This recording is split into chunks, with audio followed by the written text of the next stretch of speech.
요즘은 지도책을 주로 안 보고 스마트폰을 통해서 지도를 쉽게 검색을 하는데, 또 지도를 볼 때는 줌인, 줌아웃 하면서 확대해 보기도 하고 축소해 보기도 하고 이렇게 합니다. 이제 그렇게 하면서 내가 어디에 있는지 또 어디로 가는지 이런 걸 확인하게 되지 않습니까? 성경도 이제 한 사건이나 어떤 때는 한 말씀, 한 구절을 확대해서 아주 깊이 볼 수도 있지만, 이것을 굉장히 축소시켜서 아주 큰 그림으로 볼 수도 있습니다. 양쪽으로 다 봐야 정말 우리가 어디 있는지 어디로 가는지를 알 수 있게 됩니다. 운전을 할 때 동네 지도를 자세히 보려고 이렇게 확대해 보기도 하지만, 때로는 쭉 축소해서 큰 도시가 보이는 어떤 큰 도로 이걸 볼 때도 있지 않습니까? 그 한국 지도 경우는 확실히 줄이면 서울, 대전, 부산, 광주 이렇게 나오겠죠. 근데 성경의 경우도 쭉 축소시키면 아마 한 3가지 중요한 지역이 눈에 두드러지게 나타난다고 할 수 있습니다. 그 하나는 에덴이라는 것이고, 또 하나는 애굽이고, 또 하나가 새 예루살렘 성 이렇습니다. 제가 오늘 이 3 중요한 지역을 중심으로 성경을 굉장히 축소시켜서 한번 여러분과 함께 보고, 그것을 통해서 우리가 어디 있는지, 또 우리는 어디로 가야 되는지, 교회 사명이 뭔지를 살펴보고 싶습니다. 먼저 에덴입니다. 우리 창세기 1장 말씀에 보면 이런 말씀으로 시작이 되죠. 하나님이 태초에 천지를 창조하시니라 하고서 2절 말씀에 땅이 혼돈하고 공허하며 흑암이 깊음 위에 있고 하나님의 영은 수면 위에 운행하시니라. 그러니까 혼돈, 공허, 흑암이 깊음 위에 있다 이렇게 되어 있는데, 이 깊음이라는 것은 단순한 추상명사가 아니고 깊은 바다라는 뜻이에요. 근데 성경에는 이런 흑암, 공허, 혼돈을 바다라고 하는 상징으로 표현하니까, 사실 바다 위에 흑암이 있었다 그 말이나, 이 바다의 흑암과 공허와 같은 정말 상태였다 이런 표현과 동일한 표현이라고 할 수 있습니다. 근데 이런 혼돈과 흑암과 공허의 바다 위에 하나님의 영이 운행하신다 이렇게 돼 있잖아요. 잔잔한 바다에 배가 쭉 가듯이 이런 이미지를 생각하실지 모르지만, 이 하나님의 영은 푸뉴마라고 해서 호흡이고 바람이에요. 그러니까 바다 위에 하나님의 강한 바람이 불었다 그런 뜻입니다. 즉 하나님이 흑암, 공허, 혼돈의 바다를 통치하셨다 그런 표현이에요. 통치하셨더니 그 결과 질서가 있는 창조 세계가 나오고, 그 속에서 생명체가 살아갈 수 있는 생태적 공간이 만들어졌다 그렇게 가르칩니다. 그 내용이 첫째 날, 둘째 날 이렇게 지속이 되지 않습니까? 그리고 이제 마지막 6째 날에 인간이 창조가 됩니다. 근데 인간이 창조될 때도 혼돈의 바다 위에 하나님의 영, 하나님의 강한 호흡이 불은 것처럼, 인간을 만들 때도 흙 위에 하나님의 호흡을 불어넣습니다. 그렇게 되자 흙덩이가 인간이 됩니다. 그런데 이 인간은 흙에서부터 나온 존재이면서 하나님의 호흡이 들어가서 흙을 다스리는 존재로 창조가 돼요. 그러니까 하나님이 만든 이 땅, 이 세상을 하나님의 뜻을 따라 다스리도록 창조된 존재, 이게 바로 인간이고, 그것을 이름하여 하나님의 형상이다 이렇게 부릅니다. 그래서 인간이 하나님의 형상으로서, 또 하나님이 세상을 하나님이 직접 다스릴 수도 있지만, 당신의 형상으로 만들어진 인간을 통하여 다스림으로 인간이 살아가는 모든 땅에, 또 다양한 삶 속에 하나님의 통치가 구석구석 스며들어서 온 세상이 하나님의 나라가 되게 하고 또 그 인간은 하나님을 점점 닮아가게 하는 것. 이것이 창세기에 나와 있는 창조의 모습입니다.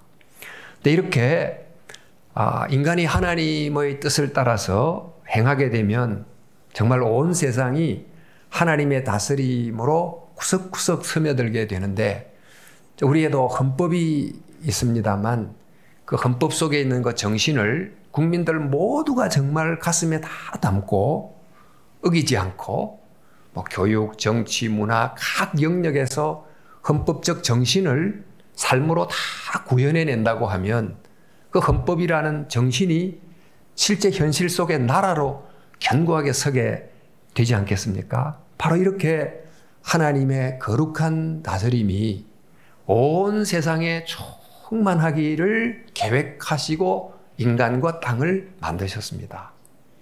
그런데 이런 세상이 되면 우리가 어떤 좋은 작품 속에서 예를 들어 합창 9번을 보면 베토벤의 정말 그 창조적인 정신이 구석구석 담겨 있는 것처럼 그 하나님의 영광과 하나님의 아름다움이 담겨 있는 또 우리 창조물도 보면 하나님의 기묘한 솜씨가 담겨 있는 것 같은 하나님의 아름다움과 영광의 임재가 충만한 곳이 됩니다. 그렇게 하나님의 임재가 충만한 곳이 바로 성전인데 그러니까 초기에 하나님이 만드셨던 이 세상은 하나님의 다스림이 구석구석까지 미치는 그리하여 하나님의 영광이 충만한 하나님의 나라와 하나님의 성전으로 세상을 만드셨다. 이게 창세기에 나와 있는 시작의 모습입니다. 바로 그곳이 에덴입니다. 그런데 두 번째 지역은 애굽입니다. 우리가 알다시피 문제가 생기지 않아요? 근데 문제는 어디서부터 생기느냐 하면 땅을 대신 맡아 다스려야 될 인간 속에서부터 생기기 시작합니다. 인간이 하나님의 뜻을 따라서 하나님의 뜻을 따라 맡겨진 세상을 희행하며 살아가야 되는데 마치 그 미얀마의 군부가 스스로 내가 올바른 통치자요 하고 국민의 뜻을 어기고 통치자의 자리에 앉은 것 같은 그런 반역이 일어납니다. 이것을 두고 선악과를 먹었다 이렇게 표현하는 거죠. 이렇게 되면 결과가 어떻게 됩니까? 우리가 지금 미얀마에서 보는 것처럼 이 군부가 통치자의 자리에 앉게 되면서 온 나라가 혼돈 속에 고통 속에 빠져드는 것처럼 하나님을 떠나버린 인간이 자기의 뜻대로 세상을 탁 다스리다 보니까 세상 속에 파괴적 영향이 구석구석 번져나가게 됐습니다. 그러면서 인간 자신도 자기의 본래의 위치를 잃어버리게 돼요. 우리 애굽 땅의 파라오라고 하는 절대 왕은 자기가 흙이라고 하는 유한성을 잊어버리고 스스로가 신의 아들의 자리로 신의 자리로 이렇게 올라가 버리는 이런 그릇된 교만의 모습도 있는가 하면 또 애굽의 노예들처럼 하나님의 형상을 가진 존귀함은 전혀 없는 그저 노동력에 불과한 숫자에 불과한 육체덩이에 불과한 이런 존재로 전락시키게 된 사람들도 생겨납니다. 그래서 하나는 가짜 신이 되기도 하고 또 어떤 존재는 정말 그런 존재를 위해서 사용되는 도구처럼 소모품처럼 되는 그런 왜곡된 인간들이 많이 생겨나게 됩니다. 바로 이런 세상, 이렇게 왜곡된 세상, 이것이 바로 모세가 백성들을 이끌어내고자 했던 애굽이고 바로 이런 세상이 제2의 모세였던 예수님께서 이 땅에 오셔서 이끌어내려고 했던 영적인 애굽이에요. 이게 바로 우리가 살고 있는 세상의 모습입니다. 그런데 이런 모습은 우리가 아까 창세기 1장 2절에서도 봤지만 하나님이 혼돈과 흑암으로 출렁이는 바다로부터 견고한 땅을 돌출시켜서 그 땅 위에 생명이 살도록 해주셨는데 다시금 애굽은 출렁이는 혼돈의 바다로 되돌아가 버린 그런 상태가 됐습니다. 바로 이런 곳에서부터 주님이 백성들을 건져내시고 불러내시는 영적인 출애굽을 이끌어내시는 거죠. 그게 바로 예수님의 구원 사역이 아닙니까? 예수님이 이렇게 백성들을 건져내시는데, 구원을 하시는데, 그 구원을 이 고통하는 세계로부터 인간을 건져내신다, 이렇게만 생각합니다. 그런데 성경은 이 세상으로부터 인간을 건져내시고 인간을 저기 어디로 데려가는 게 아니고, 이 왜곡된 잘못된 세상으로부터 인간을 건져내시고 다시 회복된 인간을 세상으로 보내어 세상을 함께 구원하시는 거예요. 그것이 하나님의 계획입니다. 그래서 인간과 세계, 이 세계의 문제는 물질 자체가 악하거나 물질 세상 자체가 문제가 있는 것이 아니고 인간과 세상을 병들게 한 죄가 핵심이기 때문에 바로 그 죄라고 하는 문제를 예수님께서 값비싼 대가를 지불하시고 해결을 하시지요. 그래서 C.S. 루이스란 사람이 글을 좀 읽다 보니까 이런 글이 나왔는데, 좀 영어가 클리어해서 썼습니다마는, 우리가 아는 한 하나님은 멋진 것을 창조하실 때 별 대가를 치르지도 않았지만 반역하는 의지들을 회심시키기 위해서 십자가라고 하는 엄청난 대가를 지불하셨습니다. 하나님이 이 세계를 포기하지 않고 인간을 포기하지 않고 원래 의대로 회복시키기 위하여 엄청난 대가를 지불하셨다. 이것이 바로 십자가 구원의 사건이지요. 자, 이렇게 하여 마침내 하나님이 목적하신 대로 세계가 새롭게 되고 인간이 회복이 되는데, 그 새롭게 된 세상, 또 회복된 인간은 어떤 모습일까요?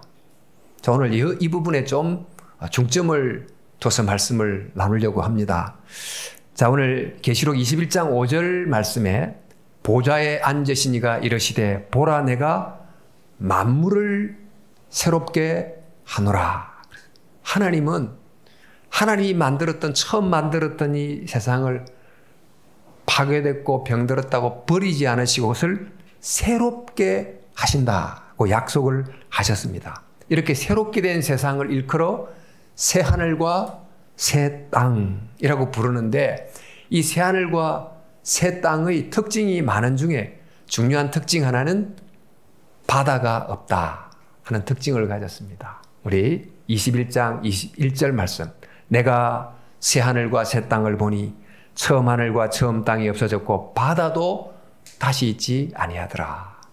근데 우리가 조금 전 봤던 것처럼 이 바다를 창세기 1장 2절과 비교해서 생각하면 의미가 분명해집니다. 땅이 혼돈하고 공허하며 흑암이 깊음 위에 있고, 이 깊음이 바다거든요. 그러니까 하나님을 거역하는 의지와 혼돈과 흑암의 세력이 없는 새하늘과 새 땅이 된다, 그런 뜻입니다. 근데 이 새하늘과 새 땅을 어떻게 해서 그 거역하는 걸 상징하는 바다가 없는 곳이 됐는가? 그곳에는 통치가 바로 세워졌기 때문인데, 우리 계시록 22장 3절에 하나님과 그 어린 양의 보좌가 그 가운데 있으리니 그랬어요. 그 가운데 보좌에 통치하시는 분을 보니까 하나님과 그 어린 양의 보좌, 이렇게 돼 있어요.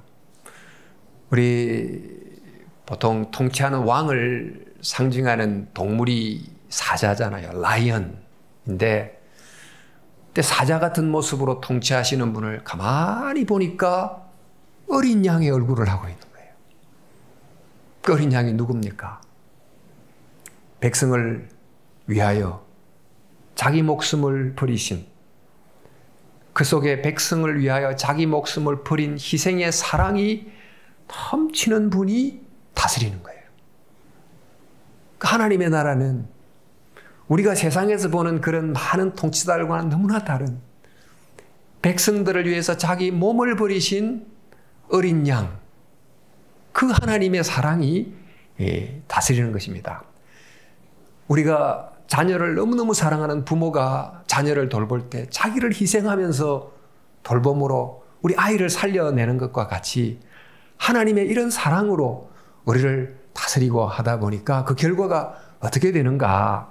우리 계시록 22장 1절에 또 그가 수정같이 맑은 생명수 강을 내게 보이니 하나님과 및 어린 양의 보좌로부터 나와서 길 가운데 흐르더라. 강 좌우에 생명나무가 있어 12가지 열매를 맺되 달마다 그 열매를 맺고 그 나무 잎사귀들은 만국을 치료하기 위하여 있더라.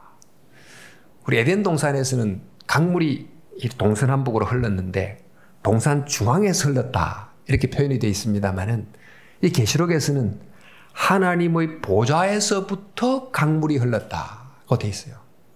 이 강물이 하나님의 보좌는 하나님의 어린 양의 다스림으로부터 쭉 이 다스림이 자비에 흘러가니까 주위의 모든 지역이 살아나고 생명나무가 막 자라나고 12계절마다 열매를, 이 말은 그분의 이런 다스림이 모든 생명을 그 본래의 설계대로 충만하게 살게 만든다는 거예요. 하나님이 인간을 다스리실 때 하나님의 다스림의 터치가 들어가면 사람이 살아나게 되고 생명이 살아나게 되고, 우리에게 그 다스림의 특권을 주셨을 때도 우리로 하여금 우리의 다스림을 통해 죽이라는 게 아니고 그 생명을 그 본래대로 살려내라고 하는 사명을 준 거잖아요. 바로 이렇게 어린 양의 사랑의 통치가 온 세상을 살린다는 거예요. 계속해서. 그런데 이렇게 하는 그것을 또 다르게 표현하기를, 이것이 어떤 모양을 갖췄는가 하고 설명을 하기를, 요한계시록은 상징이 너무 풍부하기 때문에 아예 그 어떤 상징이란 추상적 상징을 통해서 읽으면서 깊이 들어가는 건데요.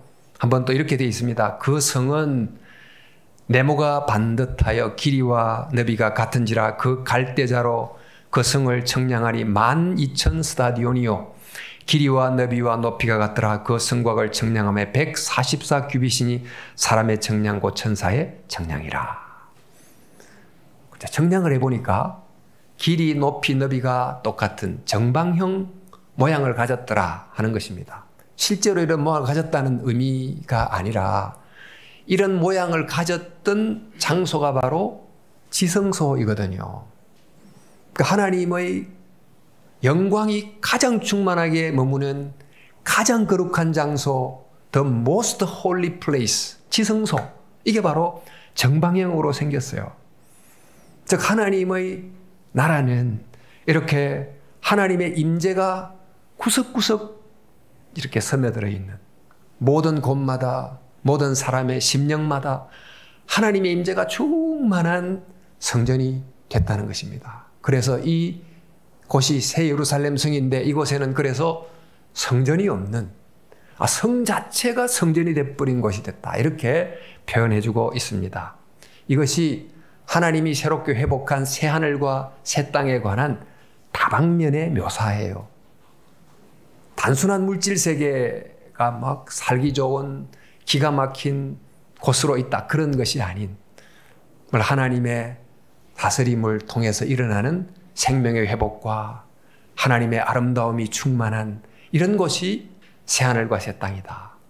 그리고 그곳에서 살아가는 인간은 또 어떤 모습인가? 하나님이 인간을 새롭게 했는데 그 인간의 모습을 묘사하는 내용이 이렇습니다.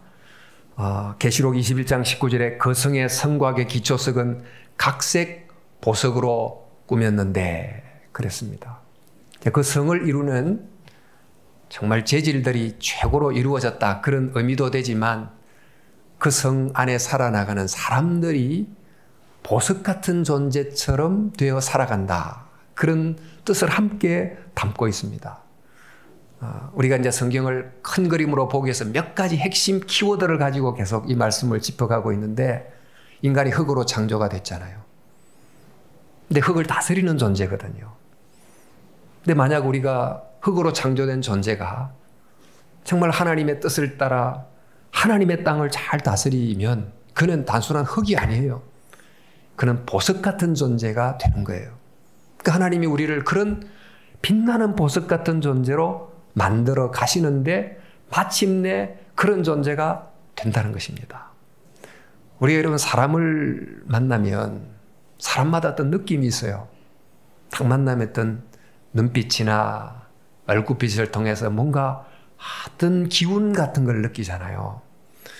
근데 정말 경건한, 정말 그런 성숙한 분을 만나면 뭔가 하나님의 어떤 형상의 느낌이라 할까요? 그걸 어렴풋하게 느끼기도 합니다. 그러니까 모세가 하나님을 봤을 때 그 모세의 얼굴을 통해서 반사되는 빛이 얼마나 강렬한지 사람이 바로 대면에서 볼 수가 없어가지고 수건을 가렸다 이런 표현이 있는데, 정말 사람이 참으로 회복되고 변화되고 그러면 우리의 얼굴이 얼마나 태양빛같이 빛날까 그런 생각을 합니다. 그러나 현실적으로 우리는 이런저런 상황에 치이고 시달리고 그래서 보면 빛나기는 그냥 구겨져 있고 이렇게 살아갑니다만은 정말 그런 모습으로의 변화, 보석 같은 존재로 변화된다는 거예요. 근데 그 보석이 몇 개입니까? 12개예요. 그리고 그 성을 이루는 문도 12개다.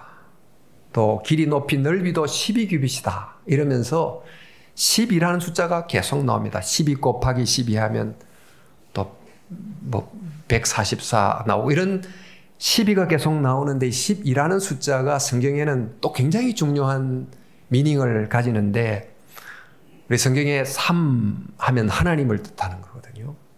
또 4는 땅, 자연을 말하는데, 즉 3 곱하기 4 그러면 12가 되잖아요.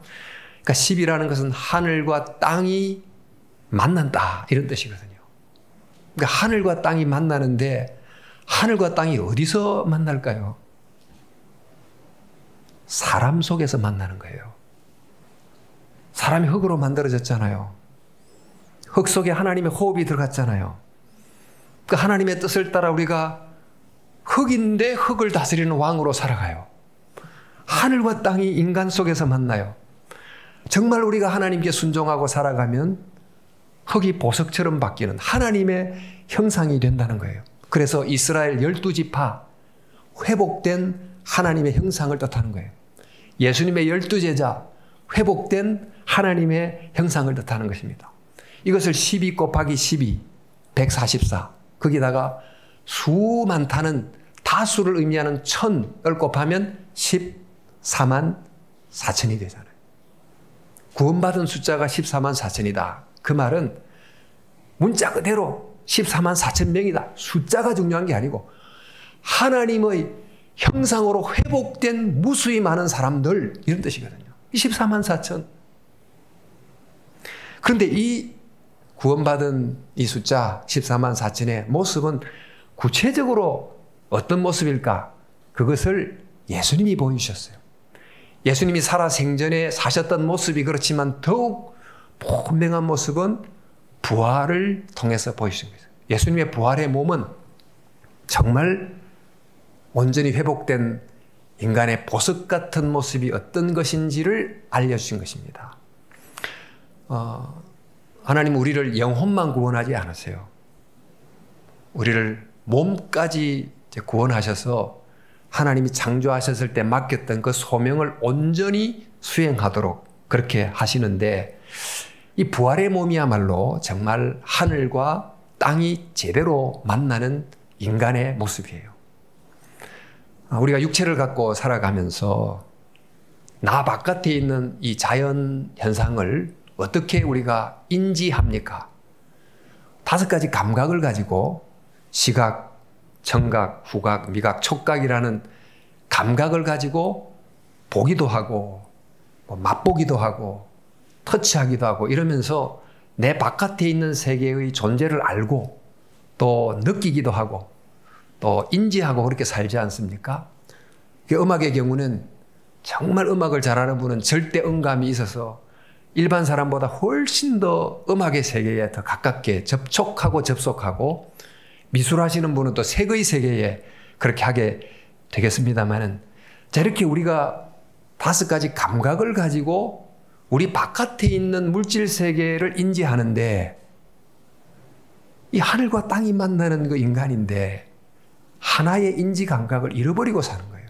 그게 바로 영적인 영역에 대한 감각을 상실해 버렸어요. 근데 부활의 몸은 하나님을 마치 지금 내가 늘 실시간으로 눈으로 보고 만지고 하는 것처럼 하나님을 인지할 수 있는 존재예요.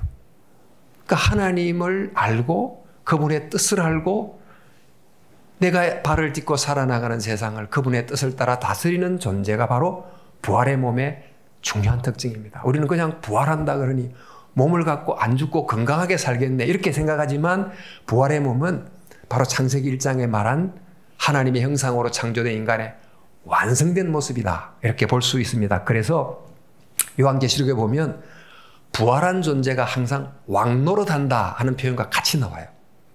여러분 계시록 20장 6절 말씀만 봐도 이 첫째 부활에 참여하는 자들은 그리스도와 더불어 왕노릇한다. 이 왕노릇한다는 말은 야 이제는 뭐 높은 자리에 올라가서 한번 위세를 부려본다 이런 뜻이 아니죠. 지금까지 말씀 이해가 되시죠? 하나님의 왕으로 다스리는 그 하나님의 땅을 하나님의 마음을 따라서 정말 다스리는 청지기 같은 존재가 된다 그런 뜻이지요.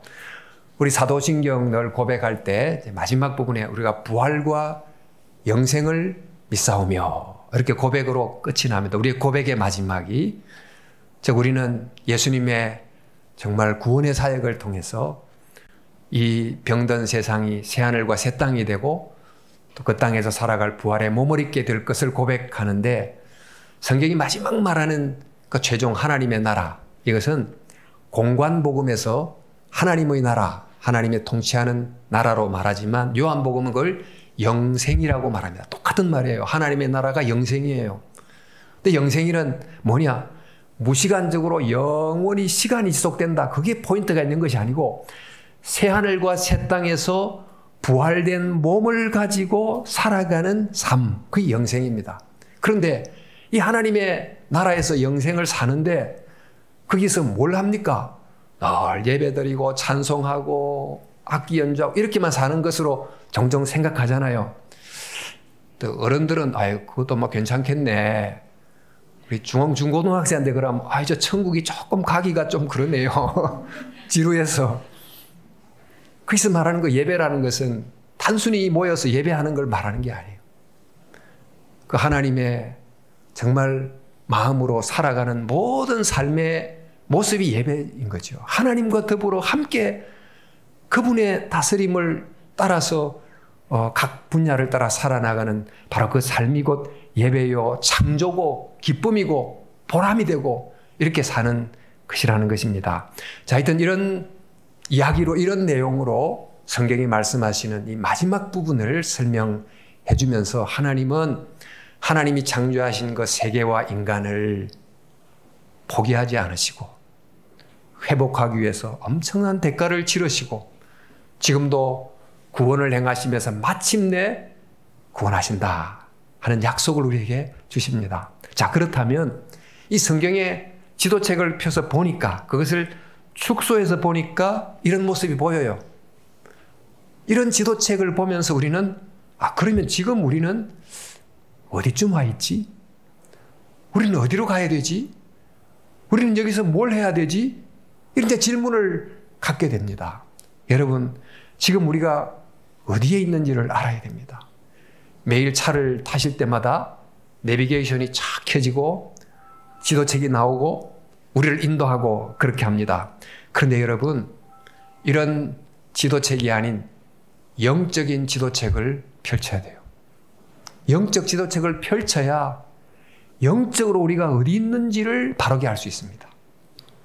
지금 우리는 비교할 수 없을 정도로 기술 문명의 화려한 시대를 살고 있습니다. 그런데 영적 지도책을 딱 펴보면 우리는 매우 영적으로 어두운 시대를 살고 있다 하는 걸 알게 돼요. 역사적으로는 계몽주의 이후 시대를 살고 있습니다. 계몽주의를 인라이트먼트라고 하잖아요. 드디어 빛이 들어왔다 뭐 이런 뜻인데 그 인간의 이성의 빛을 통해서 보여지는 것만을 진일로 믿고 살아가는 이 시대는 인간의 이성의 빛을 통해서 보이지 않는 것을 보지 못하는 그런 점에서 밝지만 어두운 그런 시대를 우리가 지금 살아가고 있습니다. 특별히 하나님에 관해서는 점점 더 깊은 영적 암흑 속에 들어가고 있다고 봐도 되겠습니다. 또 우리가 사는 시대는 정말 풍요한 시대인데 동시에 매우 가난한 시대다. 이런 생각을 하게 됩니다. 요즘 유튜브에서 먹는 것에 관한 방송이 굉장히 인기가 있고 또 맛있는 것 만들어 먹고 또 맛있는 곳 찾아도 다니고 이렇게 정말 미각을 충족시키며 살아가잖아요. 좀 좋은 일이지요. 그런데 이렇게 맛있는 걸 먹으면서도 이렇게 맛있는 것을 맛있다고 느끼게 해주는 이 기가 막힌 미각을 누가 주셨는지는 전혀 생각하지 않고 이 맛있음을 느끼게 해주는 이 다양한 식물들을 주신 그분은 전혀 알지 못한 채로 그저 이 미각이라는 쾌감만은 엔조이하고 살아가요. 그러니까 영적으로는 너무너무 배고픈 빈곤한 삶을 살아가고 있다고 할 수 있겠습니다. 사도 바울이 이런 시대를 향해서 말합니다. 너희는 알라 말세에 고통하는 때가 이르러 사람들이 자기를 사랑하며 돈을 사랑하며 교만하며 비방하며 지금 너희가 알라라. 지금이 어떤 때인지를 알아라. 지금은 바로 말세다. 지금은 정말 고통을 극복하려고 수많은 방법을 쓰지만 정말 깊은 고통은 거치지 않는 시대다. 마지막인데 마지막인 줄을 모르고 사는 시대다. 이런 걸 알려주는 거예요. 공간적으로 말하면 애굽과 새 예루살렘, 영적으로 말하면 가나안이지요. 그 사이의 도상에 있고 시간적으로 말하면 예수님의 초림과 재림 사이에 있는데 지금 그 도상에서 어디쯤 와 있는지를 잘 모르고 또 어디로 가야 되는지를 모르고 자꾸 애굽으로 되돌아가려고 하는 그런 길을 걷고 있습니다. 따라서 우리가 영적 성경 지도책을 늘 펴서 어디에 있는지 어디로 가는지를 주목해야 될 줄로 믿습니다. 또한 두 번째는 우리가 가야 될 길이 있는데 그 길에 동행하시는 분에 대해서 깨어있는 것이 중요합니다. 우리가 지금 애굽과 가나안이라는 그 도중에 있는데 이 도중의 길에는 두 가지 힘이 항상 함께 작용합니다. 애굽이 우리를 끌어당기는 힘이 있고 가나안에서 우리를 끌어당기는 힘이 있어요. 자꾸 애굽으로 되돌아가려고 하는 힘이 있는가 하면 가나안으로 그대로 밀어가는 나아가게 해주는 힘, 죄의 힘, 영의 힘, 성령의 힘, 또 세상의 힘이 계속해서 동시적으로 작용하고 있습니다. 자, 이렇기 때문에 우리가 우리 힘만으로 그 길을 가기가 굉장히 힘들어요. 그래서 성경은 말씀하기를 우리가 그 길을 갈 수 있도록 도와주는 분에 대해서 깨어 있어야 된다는 걸 계속 강조해 주고 있습니다. 사도 바울도 우리는 다른 일과 같이 자지 말고 오직 깨어 정신을 차릴지라 그런 말씀도 하시고 예수님도 그러므로 깨어 있으라 주의하라 깨어 있으라 깨어 있어 기도하라 시험에 들지 않게 깨어 있으라 이런 말씀을 하신 것은 지금 우리가 어느 시점에 있는지 또 우리 힘만으로 이 길을 갈 수 없는지를 깨어 있을 뿐만 아니고 이 길을 갈 수 있도록 힘을 주시는 동행자가 있음에 대해서 눈을 뜨라는 것입니다. 우리 자동차가 있고 지도가 있어도 그 길을 갈 수 있는 기름이 하나도 없으면 어떻게 갈 수 있습니까? 그 길을 가도록 도와주시는 분이 함께 계시는데 그분이 바로 성령 하나님이시죠. 우리 안에 계신 성령님. 사도 바울이 너희는 너희가 하나님의 성전인 것과 하나님의 성령이 너희 안에 계신 것을 알지 못하느냐. 사실 이것을 알아야 되는데 이것에 깨어 있어야 되는데 우리 안에 함께 계시는 동행하시는 그분을 알지 못한 채로 걷는 경우가 많습니다. 그래서 우리는 바로 광야의 길을 가게 하는 불기둥, 구름기둥 같은 우리 곁에 함께 계시는 바로 그분을 늘 기억하고 그 길에서 동행하면서 살아가려는 노력이 필요하다. 그러니까 성령님에 대해서 깨어 있어야 된다. 그리고 세 번째는 그렇게 걸어가는 지금 여기 하루하루가 매우 중요하다. 이것을 이제 마지막으로 기억해야 될 것입니다. 여러분, 우리가 어디 있는지를 알고 또 성령님이 계시다면 매일 그 바른 방향을 향해서 걸어가는데 그 하루하루가 참 중요합니다. 그것은 그런 하루하루를 통해서 우리가 하나님 나라를 가는 거고, 우리가 걸어가는 하루하루를 통해서 그 길로 하나님의 나라가 이곳으로 오는 거예요. 우리가 가고 하나님 나라가 와요. 예수님 말씀하시기를 내가 진실로 속히 오리라. 예수님이 약속하셨습니다. 이 주님의 말씀에 대해서 우리는 아멘, 주 예수여 오시옵소서, 이렇게 믿음으로 응답하면서 주님의 오심을 기다리는 것이죠. 근데 주님이 우리 가운데 오시는데 이 오심을 기다린다는 것은 가만히 있으면서 기다리는 것이 아니고 지금 이곳에서 먼저 주님의 뜻을 행하며 또 이곳에 이미 들어온 하나님의 나라를 붙들면서 하루하루를 살아감으로 기다리는 그런 능동적 기다림으로 기다리는 것입니다. 우리 내년에 어떤 트렌드의 옷이 유행할 것이다. 그러면 옷을 제작하는 사람들이 미리 막 준비해서 새해를 준비하는 것과 똑같이 오게 될 하나님의 나라를 정말 믿는다면 지금 여기서 그 나라를 위한 일을 하나씩 하는 것입니다. 즉 오실 하나님의 나라를 기다리면서 지금 여기서 왕이신 그 예수님을 마음에 모시고 살아가는 것인데, 이렇게 할 때 하나님의 나라로 가는 거고 하나님의 나라가 우리가 오는데 이런 그 일이 세 가지 영역에서 일어납니다. 뭐냐면 제일 먼저 우리의 마음에서 이런 일이 매일 일어나야 돼요. 우리가 지금 살면서 해야 될 어쩌면 제일 중요한 일, 그러나 나 혼자만이 할 수 있는 일, 그것은 바로 내 마음에 주님이 왕으로 매일 오시도록 모시는 일.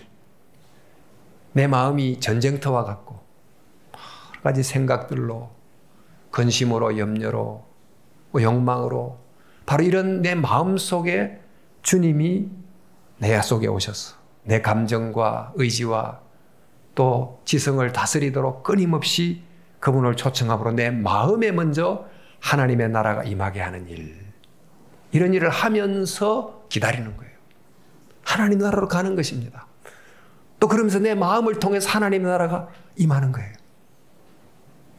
또 그 일이 공동체 안에서도 또 일어나야 되는데, 우리 가정이란 일상 속에 살아가면서 서로 힘이 되는 것, 또 영적 가족인 교회 안에서 살면서 시리에 빠진 분을 찾아가서 위로하고, 또 구역 식구를 정말 내 가족으로 진짜 생각하고 자주 전화하고 연락하고 함께 기뻐하고 즐거워하고, 이렇게 함으로 정말 이 하나님의 나라가 이미 이곳에 부분적이지만 와 있구나 하고 느낄 정도로 매주를 살아가는 것, 이렇게 하면서 그 나라로 가고 그 나라가 교회를 통해서 오는 것입니다.